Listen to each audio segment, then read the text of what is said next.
Welcome to Booklandia, where we review romance novels. This and every episode are chock full of oversharing and spoilers. Every episode is rated E for explicit.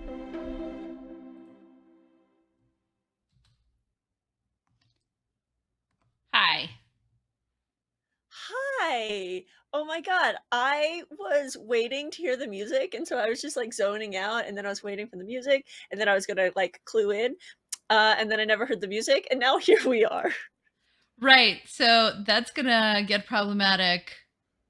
Yeah. Later. Uh-huh. Great. Later. This episode, as we mentioned, is going to be full of spoilers, but also full of technical issues. Yeah, so in case the universe is wondering, we would like to record an episode.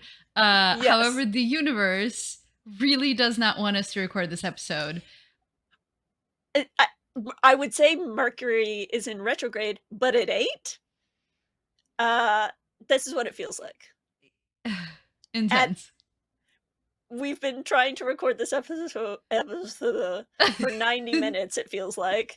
And we're here now, well, finally. 90 minutes of today, plus we missed the original schedule date. Yes, because I suck. Yep.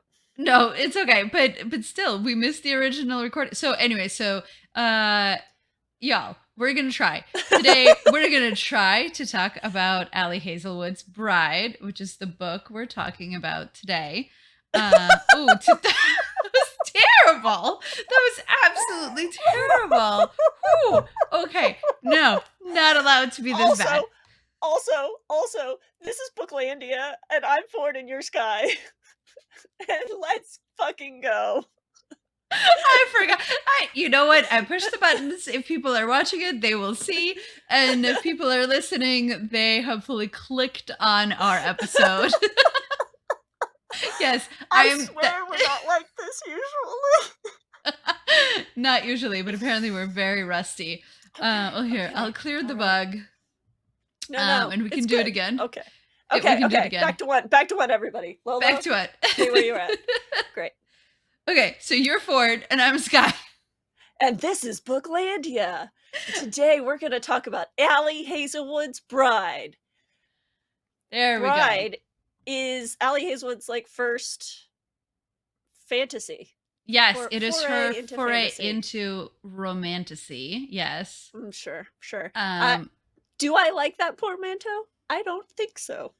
Understood. It has hereby really stricken from the records. Copy that. All right, so romantic fantasy, not a smushamabill. Right, or fantasy romance, also perfectly acceptable. Yeah, super fun cover. There's been a bunch of like special, what are they called? Special editions released. This one has like gold leaf in her hair and in her brooch. And then I think his eyes and the moon are silver. And then I've also seen one with the spot with the pages painted. Which is also really nice. So just a quick question, is she wearing a pantsuit? She is wearing a pantsuit. There's definitely some like crotchal bulge happening.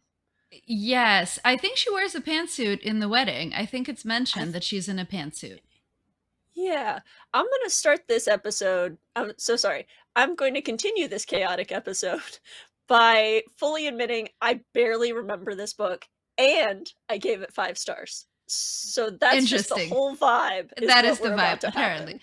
So, yeah, I'm very sure that in the wedding she wears a pantsuit, that it's mentioned that she's in pants. Yeah, it was like a power move too, if I remember correctly. Yeah, like she's in a white pantsuit. Yeah. And like a big fuck you to her dad. We're getting ahead of ourselves. We have to read the blurb.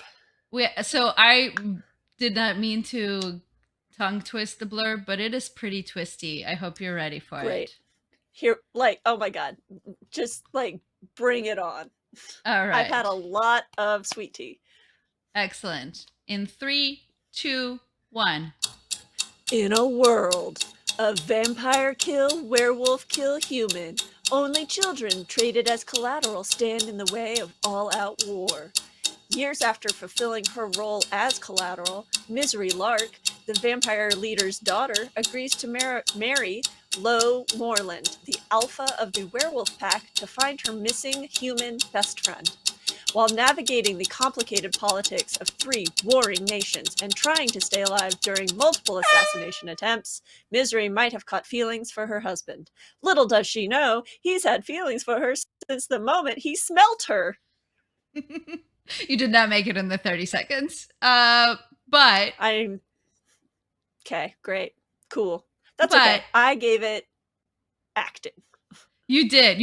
What did you think of my many turns descriptor? Right on. I think excellent summary. There's a lot of, we're gonna get to it, plot to talk about, and yeah. I think you cut out all the extraneous shit, got down to the core of it. Excellent. 10 of 10, no notes. Thank you. Fantastic. Yeah. So the book is new, but crazily enough, Ali Hazelwood has already released another book, because this book came out May 14th, and Not in Love came out 2 weeks ago, June something or other. So I don't know how she's got him in the hopper like that, but she's got him lined up. Isn't one of the big complaints about her that her books are pretty formulaic, especially like her science-y ones, which is what she typically does, is women in STEM romance? I mean, or am I thinking of somebody else? No, this is correct. The argument on the interwebs, though, is that this book follows that pattern of all her other books, even though they're werewolfy and vampire-y, but if you strip it down to the core concept is the same. She thinks he hates her, but he's broody because he loves her. She's petite but strong, and he is big and big and big and big in all the places. Excellent. Which is true. And that's spot on. And then at some point, she confronts him because she can't believe that he hates her so much. And then he says, I don't hate you. I love you instead. Let's get it on. Oh, no. There's usually a let's get it on before they get their feelings cleared up. And they both have feelings about the not cleared up feelings, which again is definitely the case here. Yeah. And then finally, it's the two of them against the world, and nothing can stop them. So yeah, she mixed up some paranormal stuff in there, but the formula is the formula. Pretty bang on. I would say a big difference between this book and her STEM books, which I think will lead into your question, is there's a whole lot more world building and like plot going on than her other ones, where it's just like there's some science happening. Yeah. So this is my question is, so last week my question was what is the plot? Because it felt like we were talking about a book with barely any plot. My question this time is, what are all the plots? Because there are so many subplots in this. It felt like it felt a little like Twilight fan fiction on steroids. Yeah, that's really good. Okay, so let's count the subplots, shall we? Right. So there's the war between humans and vampires, and a collateral child is the way all-out war doesn't happen, which is very much Underworld.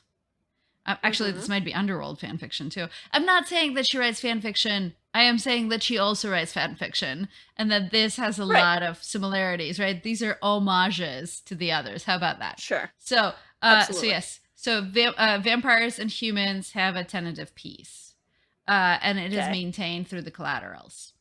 Vampires and werewolves, samesies, have a tentative peace with the collateral, except they still keep killing each other when they get in the river.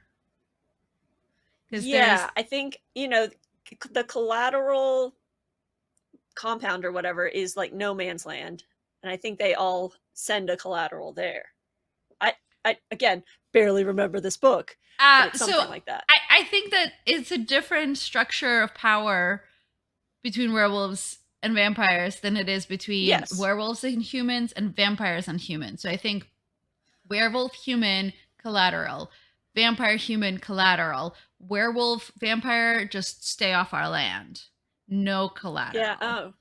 I see. Interesting. And then the river is the no man's land boundary, and then werewolves keep dying in the river, which is what makes the vampire father be so angry with the werewolf pack. And then there is in-pack fighting inside the pack, because there is the old, now dead alpha who was mean and terrible, and his bad guy, and his paramour is now the leader of the faction of werewolves, and then Lowe is the new alpha of this pack. Then there is a political machination in which the vampire overlord and a human senator, are trying to prevent the werewolves and the humans getting along. And then there is a hybrid. This is 4. We're on 4th. The 4th subplot, everyone. And then there's a hybrid secret child who is a werewolf vampire hybrid. And everyone's either trying to get their hands on the hybrid or hide the hybrid. And then there's the fact that Misery is forced to marry Lowe so that the vampires and werewolves have a pact so they don't murder each other anymore. And I think that maybe is main plot. Right, I think so. Main plot.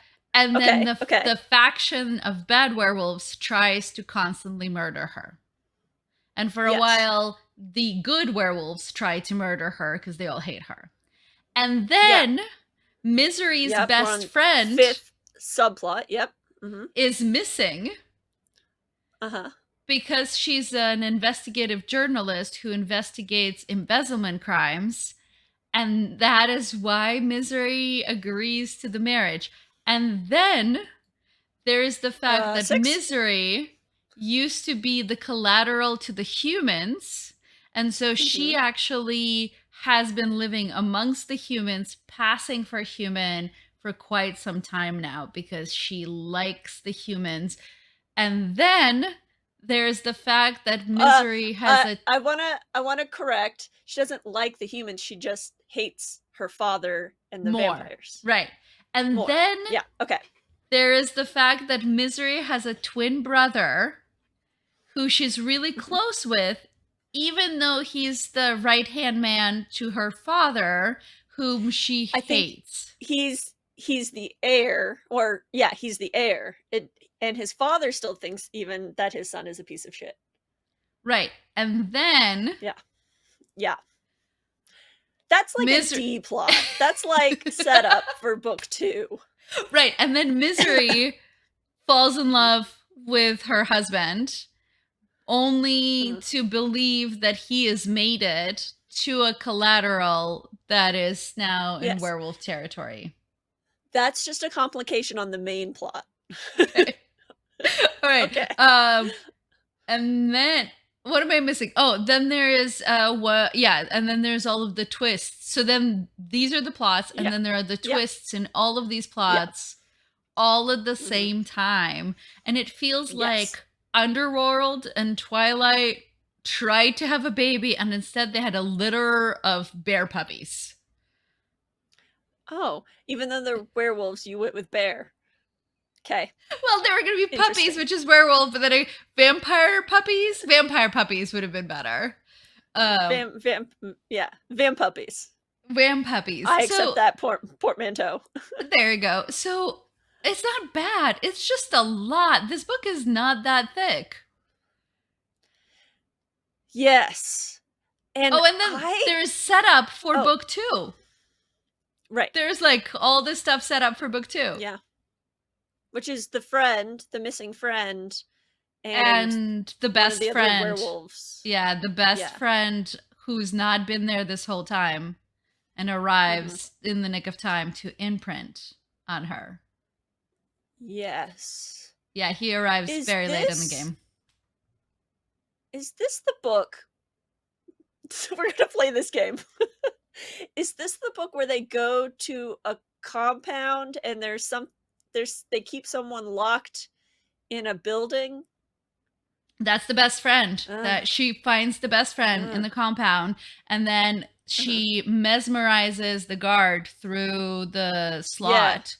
And and that's where we sort of learn about her ability to mesmerize more thoroughly, because we haven't up until that point. And that but like does the happen in this compound book. is separate from where the pack lives. This is okay. Yes. Okay. What? Yes. Okay. Okay. All right. I think all of those plot lines are why I gave it 5 stars, because stay with me now. I love a court intrigue. I love like a political twisty, and I play a lot of resource allocation games. I gotta like keep all the moving parts in one. I think it just like engaged all the parts of my brain. I I gave it 5 stars at one point, but you sure have made me tired talking about it, talking about all those plots now. I might rethink. There are a lot of plot points. I didn't mind it. I just needed it to, like, if it is the beginning of a really huge series, then great. Right. All of those plot points set up, right, the spider web of heading to all these places. But there were times when I was wondering, what is this book really about? Because like, he's an architect. We don't do anything with that. There's a mention of a plant. I got really attached to this plant very early on, and then we never returned to the plant. Sorry, you got attached to the plant. So sorry. Like, yeah, of course, absolutely. Yes. I agree that it's still a regular like 350-page romance novel, and it should be like a 600-page book. Absolutely. Right. Absolutely. Usually I'm all for brevity, but I feel like in this one, I'm like, but maybe more would have been better. Right. Do a prequel novel or like a zero. Yeah. Book 0, and set up some world, set up some pack stuff. Yeah, for sure. Even just like a short story that is Lowe taking over the pack. Like, you could do so much world building there. Right. Or there's so many options here. Or like the one about the two Misery and her best friend meeting each other for the first time, so that we understand why the stakes for that are so high. Right? Because we it's sort of given that we're gonna care about this best friend, and it's not until midway through the book that we learn their the importance of their there's like a relationship. vignette or something of when they were in Collateral together. I would say of all of the plot lines, the Anna plot line, the hybrid child, was my favorite of the book. You don't really learn that she's the hybrid. That's like that's the end reveal, by the way. We warned you about the spoilers in the chaos. But my dog is gonna leave and open the door by herself. I liked it because it was teased at the right pace, and like always there was something new to be like, what's going on with this kid? And she is kidnapped in the book, and I'm like, oh no, Anna. I really grew to care about her, but using children as plot lines, which this book has done in multiple plot lines with the collateral and with Anna, like, is it too much? Should we not be using kids that way? What do you think? Do you like kids as plot lines, as literal collateral, as, you know, what? Yes, go. Words, Uh, please. okay, so do I like it? It's like asking me if I think, you know, terrible things should happen to lovely humans. It is so. I think as a device, having a child be presented creates a like not universally accepted, but let's say universally accepted truth that if you're mean to children, you're not a good person, right? Like, Yeah, that's true. so the pack that tries to kidnap Anna, we immediately are like, cool, they're bad guys. The fact that Misery's collateral immediately lets us know, oh, good, like these people don't value her in such a significant way that they tossed her out into the unknown for years to come. And then her father, who was instrumental in that, tries to convince her that he did that, in fact, to protect her. Mm, Because he talks about that at one point. yeah. So I think it's a really easy plot device to Mhm. identify the goods and the bads. And do I like it? That I mean, I guess that's how you tell the story in 350 pages and not in 600 pages, because That's there's true. immediately like, hey, this person bad, this person good. Now you know. Yeah. Yeah, that's a and you can tell a lot about a society by how they treat their children. Right. And so Yeah, that we also sets immediately up some world building. right, we immediately are like, oh, Lowe can be a really bad guy because he like gets down to the level of this kid and plays with the kid. So Mhm. obviously he's gonna be a good guy. Right. And he's a total softie for her and she like runs all over him, this kid. Yeah, Yes. that's true.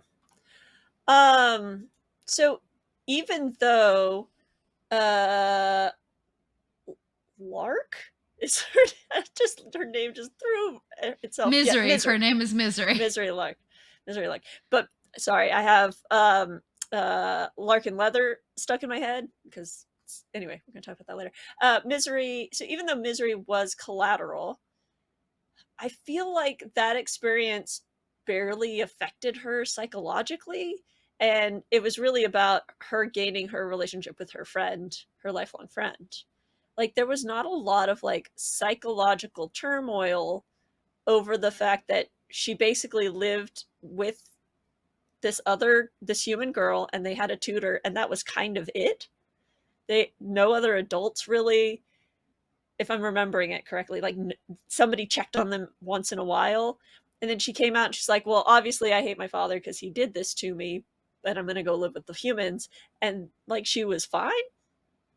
I mean, I don't Is think that, she's fine. I just think that that got edited out. the 600 page, the 300 page edit? Right. Right. Sure.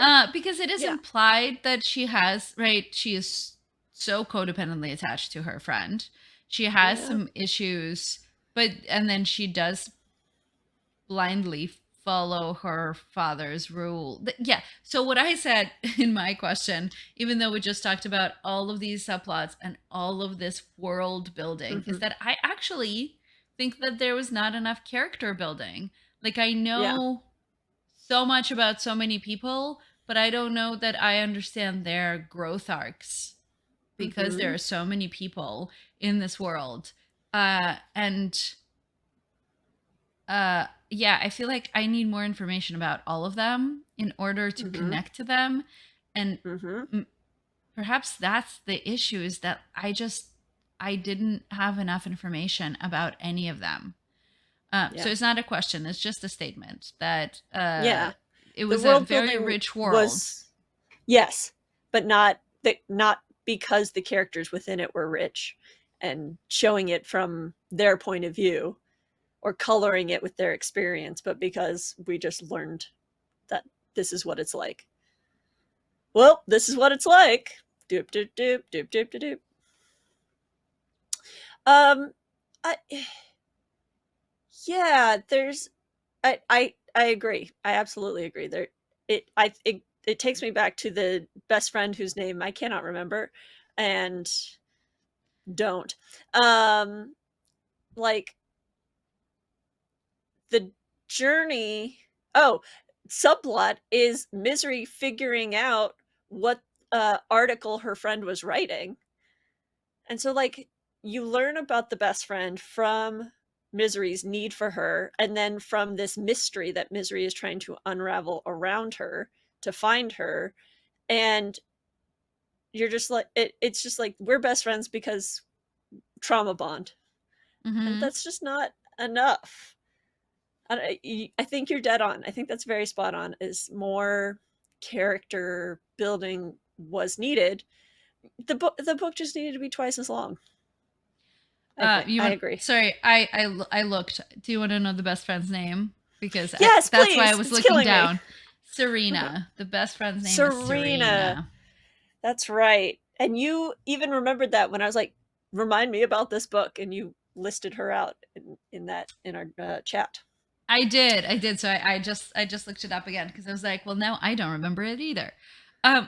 Yeah. So this sort of gets me to we're sort of blazing through the questions, but that's okay. Yeah. I feel like I have more to talk about later.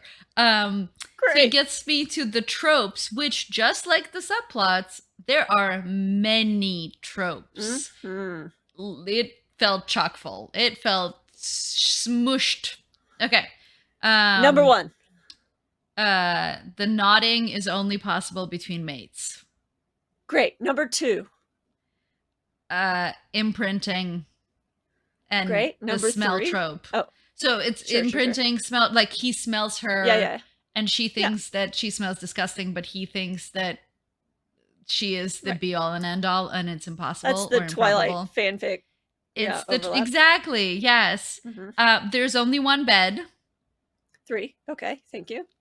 She does sleep No, in the closet, but in she has his her own bedroom.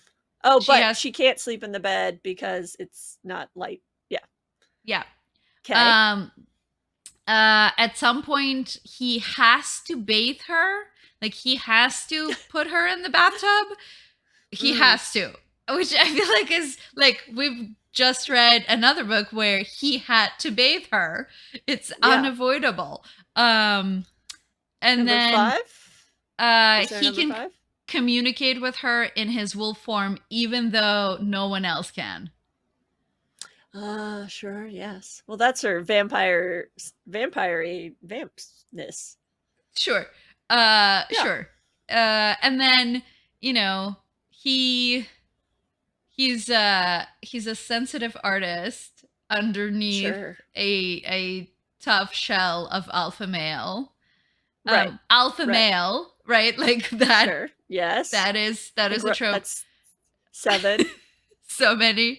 Um yeah, I mean, I can keep going. Like the whole like he doesn't love her. She thinks he doesn't love her, but he loves that No. whole like Yeah. what is it, miscommunication situation where like, Yeah. well, you hate me, but no, I love you, and then they make out. Okay. Um, Yeah. Okay. 8. I think like what I'm hearing from all of these tropes, the majority of them are fantasy romance based. And only a couple of them are just romance singular based. And I think it's kind of interesting. Like, that's you have this pool of tropes that romances can have, and then when you slap fantasy onto it, you get a whole. You're like the pool expands because there's so yes, many more tropes to explore um, than what you get in basic, straight up human human romance. on human romance. The typical standard, as expected. I guess I won't say standard because that's um, how generic and small-minded of me. The more commonly written about human and human. Yeah. So I guess what are your feelings on these fantasy tropes? Do you have an opinion? I mean, there is something really comforting, right? The whole point of having tropes and reading a story with tropes is there is a comfort in knowing how it's going to turn out, so that when she's super angsty about him having a mate that isn't her and him not loving her and him not liking her scent, and you're like, duh, obviously the opposite is true. And eventually it's going to come out, and you know that it's going to come out. And so you read for the pleasure of that moment that you know is coming. But then I also have to say that as I want to say I'm not really a reluctant romance reader, but as someone who prefers the subversion of the trope rather than the trope itself, I do find it really interesting when maybe it begins as the trope, but then it twists into something much more interesting. And I don't know that happened here. Yeah, no. Um, For me, the trope that felt sort of the most unnecessary that this book had that you haven't mentioned is I'm a supernatural being just trying to live a normal life amongst the humans, and then something pulls me back in, and I'm forced back into the world. Is it Scarface? And then a Godfather, and they pulls me back in. The Godfather trope is what I'll call that. There you go, the Godfather trope. Yeah, like it felt kind of obligatory. Like, why did she even live out amongst humans? And like, once again, needing more character development to give a plot line some legs to stand on. Yeah, that feels like an odd place to take a. Maybe it is a good place to take. Wipe the slate clean for I feel the second half. We've calmed down. The chaos is down at a simmer. We're making a chaos roux. And when we come back, we'll just have a little taste test. Excellent. We're going to take an intermission. When we come back, we will discuss our favorite moments from the book and if this book made us want to get naked.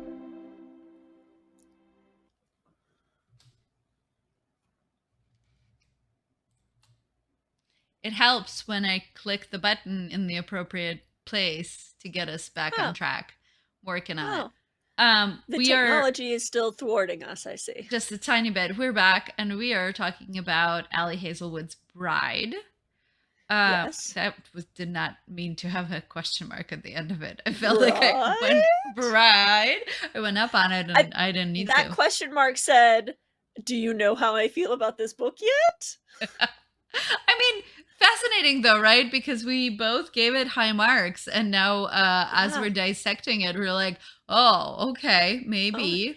And maybe there's something to kind of unpack between like rating immediately, like I rate as soon as I finish a book, gut reaction, boom.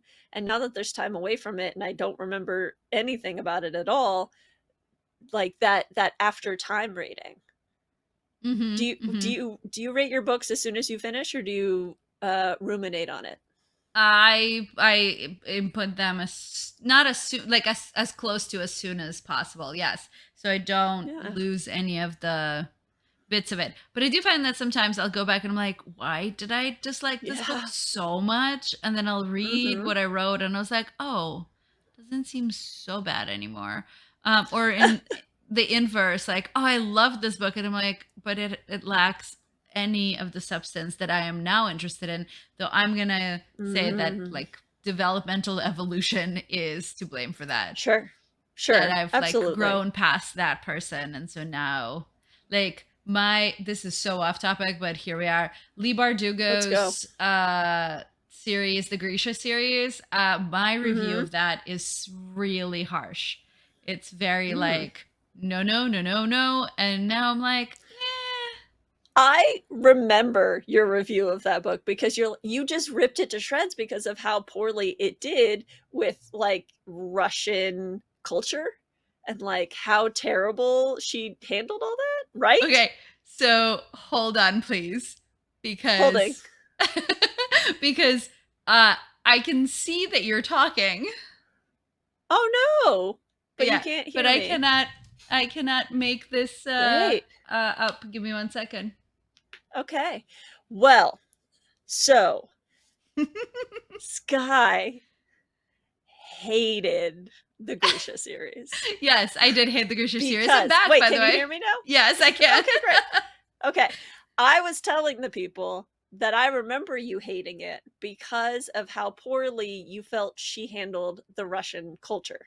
Yes. And like how, like Yeah, I remember viscerally how much you hated it. yes. And now I've grown to give people grace. Like she did her best, I guess. I mean, I feel like she could have asked a friend, maybe. Sure. Phone a Russian friend. Phone Absolutely. a Russian friend, which is how I feel about all things Hollywood too. Just phone a Russian friend. There's a lot of them. Or a Russian speaking friend. Doesn't have to be truly Russian. Yeah, no. So I don't know that I still think that the research is lacking in that book, but I don't know if I would hate it. I had other issues with it, but new approach to life. I agree. And like as oh, my dog wants to come back in. I'll be right there, Lolo. You just wait a second. As your taste changed too. Like we didn't read a lot of romance, what, 7 or 8 years ago. We read a lot more YA. Now we read less YA. Like your taste change too. Yeah. So I wish Goodreads had, like, you could rank, you could do just like you can do I reread this book and do a different like dates read. I want to like different stars rated Based on each reread or something. Yeah. Yeah, exactly. Or each recounting. Swerving us back towards Bride. Fine, okay. I mean, that is sort of what this episode is about. But yeah. So there was a moment. This is a big swerve because I just don't know how to segue into this. But there's a moment in this book. So this is in the favorite or compelling moment in the book. And I don't know if this is either of those, but it is a moment that stands out to me so much because when it happened, I laughed out loud. I laughed until I needed to like go pee because it was such a ridiculous moment, and it was in the middle of a very steamy sex scene, and I was like, flip table, absolutely not this. I don't know why but you it broke love me out laughing through sex scenes. I do. I mean, yes, I think that there should be laughter involved, but this was maybe not the right tone, the right moment for it. And the moment I'm talking about is, so after the bathtub scene, he carries her out into her closet nest where she sleeps, lays her down. She is post-orgasm, and he very seriously tells her, I must eat you out. It's a wolf thing. Sure. I mean, is that a trope? And I was just like, it's a wolf thing. It's a wolf thing? It could just be like, I really want to. Like, what? I must? And that then we're echoes like, of the first Barbarian Alien book. Right. And then, like, it's never explained why he has to. Like, or did he mean that, like, his need for her is so, like, his need to taste her is so great that it feels like a necessity. But it sounded like it was somehow part of his, like, biology as a werewolf. Sure. And I was like, I mean, as a pet owner, sometimes our dogs just lick their feet. It's like a self-soothing. He just had to lick her out self-soothingly. to calm down. I did not understand why this was a thing that had to happen. And sure. Now in my head, he's doing it exactly like a dog, and it's the most unsexy thing I've ever thought in my life. Right. And then she was like, sure, go for it. And I'm like, really? All of this? In a closet. All of this and in a closet. Yeah. And then, there was all this discussion. Back in that closet. And there was all this discussion about how big and tall he is and how she made herself a little nest in a tiny closet. And so I'm trying to imagine, like, is his ass up in the air because he's trying to cram Yeah, himself into this spilling big. out. Like, I Yeah. just, like, nothing about that moment was anything I needed it to be. And it was just. Yeah. Yes. Delightful. That is For the moment. me, yeah, that's the moment. For me, the thing that I remember most about or is it Pet Parade? Are we doing a pet parade? Please hold for the pet parade on It's bid. not a pet parade, but someone was really concerned about my chair. And so mine is no bonesing. It was not meant to be pet parade. I was just trying to prevent the tearing up of the chair. There you go. Got it. I see. For those not watching this video, there was just a cat, and now there's a dog. Yeah. Yeah. This dog is the grumpiest dog that hates what's happening right here and just wants to go back to her nap. Okay. That's terrible audio, and Finn is going to hate us later. Excellent. Waha. For me, my favorite moment of the book, the moment I remember the best, the most clearly, was Misery's relationship with Anna. And just like it was that little girl and how sweet she was. And I know you have a feeling about like kids who are more advanced than their age, and we haven't talked about that, but I felt like hers was kind of felt realistic-ish. And they just like how easily they formed a bond, and like I really cared about that kid a lot. Like that was there, she was the stakes for me. So it wasn't a singular moment so much as the arc of that relationship building and getting to know that kid from our main character's eyes. That makes sense. Yeah. I'm winded from putting my dog down, so that's okay. Okay. We can deal with that. All right. Well, while you're breathing heavily, hot take on this. I'm already panting. Continue. Yes, hot take. My hot take on this book. I mean, I gave it 5 stars, so there must have been something in there. I don't really give books 5 stars if they aren't, or at least romances, if they aren't stimulating, if they're not compelling. So I don't remember any of the sex scenes. I didn't remember the tub. I don't remember this closet moment. I remember nothing. I remember all the other plot lines, though. Okay. Like all of that other stuff. Like that. Well, I guess I remembered Anya being kidnapped. Yeah. Period. Got it. But I think I also the smallest detail that I really was like all into, that again must be in the other 300 pages that got cut, is that they lived in this eco-conscious mansion on a lake. I mean, that sounds like a great time. Yeah, with the big library. At some point, amazing. She brings up that there's a big library. So very Beauty so it's and the Beauty Beast. and the Beast. It is very Beauty and the Beast, yes. I didn't even put that down, but yeah. Yeah. So, yeah, that's my hot take, is who doesn't want to live in an eco-conscious mansion on the lake? How about you? I guess my hot take is it's a good start. Can we have more, please? So that we can fill in this world. The sexy bits are very sexy. The side plots are many. The world is complicated. Great. Can you please tell us that this is going to be a huge series? Because then, yes. Yeah. Right. Now, weren't you telling me that she's planned her next romance fantasy book? No, she planned her next book. And it is about, it's not fantasy, it's just straight up romance. And it is, swimming is involved. But I thought you said there were, I'm going to say it, mermaids involved. No, You that said was the joke. mermaids. That was the joke we made, that if Oh, it were supernatural, there would be mermaids. But no, I I think they see. are humans, both of them. And it's called In the Deep End. Okay. All right.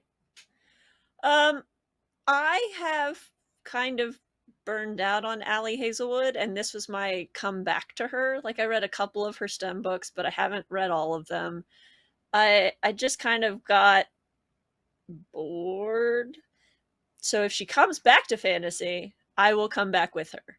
If she continues to do her human on human boringness, I'm probably gonna stay away. Well, I just I guess read that's her. my hot take. Ooh, that is a hot take. I just read her currently newest book, which is Not in Love. And Mm-hmm. if that is your attitude towards her non fantasy stuff, do not, don't Yeah. even. You're good. Yeah. I mean, firstly, you've barely talked about that book just privately with me. So I'm just like, oh, nothing is standing out there. But I'm also in my completionist brain, I would have to go back and read the ones I haven't read to get to this one because I understand that they're probably not the same world, but they kind of are. Yeah. They could be. Um, they could be. They could Yeah. be. All right. Well, Did this did book this book ah make you what a get naked? It was naked? terrible. It was terrible. Naked. Let's just scream the word naked at each other and see what happens. Um Okay. Naked. oh, if there was ever a sizzle, that would be it. It's just super cuts of us saying naked. Naked all the time. Um Yeah. so yes, the sex is sexy. Um Mm-hmm. the apartment scene, like the entirety of the apartment scene is really descriptive. There's a Mm-hmm. very lengthy and convoluted nodding scene, which I could have lived Mm-hmm. many years without. That I did not find sexy at all. And maybe it's because Okay. I do not have a breeding kink. I don't. Oh, Yeah. Yeah. that's a trope as well. Yeah. Yeah. Um so I didn't want it or need it, and then it happened and I was like, cool, that's how it works. So that part Yeah. was not I as sexy, but yeah. Save all of this because we have a book later in our season that we're going to talk about that also includes nodding, and I think we can have a lengthier conversation there. yes, true. Okay, so I mean, mostly yes. So I guess Yeah. the like, aside from him needing to eat her out, which made me laugh, and the nodding, which made me just go, oh, that's messy. Yeah, Hmm. the rest of it, the Well, rest I of it, believe the point of nodding is that it's not messy because it acts like a yeah, like a cork, stopper. Yeah. like a stopper. Um, for me, it must have been really sexy, or I wouldn't have given it 5 stars. But as I mentioned, aforementioned, I don't remember, can't remember, wiped it from my memory. Never happened. Incredible. Incredible. Yeah. Uh, well, I realize that this script says that I'm currently reading Ali Hazelwood's Not in Love, but I'm Ah. done reading it. Yeah. Not what I'm reading anymore. What's your So what? Just give since it's not going to be one that we're talking about in some upcoming episodes, to my knowledge. What's your hot take? Just real quick. Not in Love. Yeah. So Ali Hazelwood, on the front page, before you start reading the book, does a content warning to her readers about the fact that this book is different from all of her other books. And she just wanted to put that out there, which I think is interesting because a similar message is not on the front page of Bride, which is a different book from Right. the rest of her books. Oh, And do you then think that there was clapback on well, Bride? maybe. I mean, I Might can have. see Okay. her like romance readers. But Mm-hmm. so she mentions that it's a different book from the rest of her books. And then I read Okay. it and I went, different how? How is it different? Oh And I guess it's different because in all her other books they tell each other that they like each other before intercourse, and in this book it is after intercourse. Uh no. and like Interesting. yeah, there's Subtle. subtle difference. Like yes, there are heavier themes that she brings in about the both of these people's pasts, and there Mm-hmm. is the smallest amount of BDSM built in. Like he Uh-huh. ties her up Comparative to... once. I Yeah, see. he ties her up Right. once, and then there's a mention of anal play at one point, but not in the scene. Like it's an afterthought. Mm, But I was like, sure. this is not how I would describe different. Sure. But Do you... What... I had a thought and a question, and it has escaped me. somewhere at anal play. Excellent. Somewhere you lost me. I'm still... Yeah, back there. I'm still back there. Heyo. Okay, so 3? You're giving it 3 stars? I did give it 3 stars. Yeah. Yeah, Yeah. that's the agnostic responsive. I gave it 3 stars. Yeah. Yes. For me, I just last night, 10:30, way past my bedtime, everybody, learn a little bit more about me, finished The Storied Life of A.J. Fickery by Gabrielle Zevin. It was my first Gabrielle Zevin book, and I picked it up because one of our friends, like, I have this strong memory of her being like, this is my favorite Gabrielle Zevin book, and I've read them all. And then I was texting her about it, and she's like, yeah, it's good. I'm just like, what is going on? Once again, I think tastes adjusting and changing. But it was a lovely non-romance. It's really great if you love books about people who love books, because that's the core of it. Or books set in bookstores.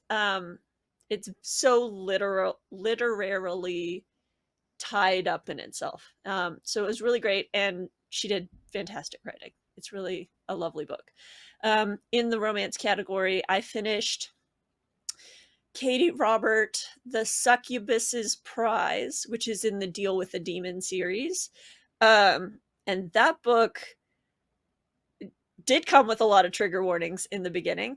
And it, for me, brought up a lot of religious trauma, because that's what the main character was dealing with. And like, I would just find that I zoned out and was thinking about my experience in a toxic religion, and how this person is coming out of that and deprogramming, and how the Rusalka, the succubus love interest, is like deprogramming her through care, honestly. So I thought it was good, but for those of you with religious trauma out there, know that going in.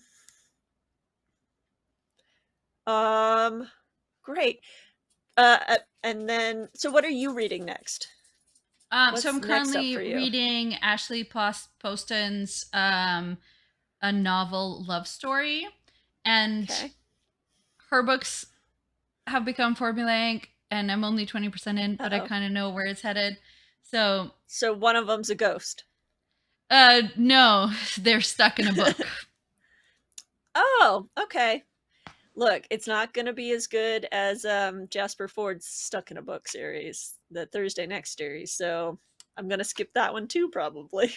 There you go. For me, I just picked up, excuse me, Raiders of the Lost Heart by Joe Segura, which is an Indiana Jones Romancing the Stone-esque book, which is really great because my husband and I have been doing 90s movie rewatches, and we have Crocodile Dundee and Romancing the Stone on our list, and so maybe I'll do a little tie-in Nice. personally for me. Nice. Yeah. And then what is next up for Booklandia? What is our next episode going to be about? I believe next episode is Romancing Mr. Bridgerton versus season 3 of Bridgerton, the Netflix series. Oh yeah, we're gonna dive into 2 different media forms. Yeah. Did we like the book better, the show better? I'm gonna yell about something because I have feelings. There we go. I just read and watched both of them, so they're fresh in my mind, and it won't be another one of these kinds of episodes. Excellent. All right. Looking forward to that then. Excellent. See you on the flip? Yes. On the rear end. I'm trying to make an anal joke and it's not working. Great. I'm just gonna leave that there. Bye. Naked. We're going Thank to take you an for joining intermission. us for an episode When we come of back, Booklandia. we will discuss For our more favorite moments from the Booklandia, book. follow us on and if this YouTube, book made us want to Facebook, get and naked. Instagram at l.skyford, Twitter at skyfordl, and hit up our blog, lskyford.com. We love you to the moon and back, so don't forget to rate and subscribe. Our eternal thanks for the audio editing and support provided by Finnegan Murphy, who you can find on Twitter at Finnegan1, that's FIONNEGAN, numeral 1, and sometimes Sky herself.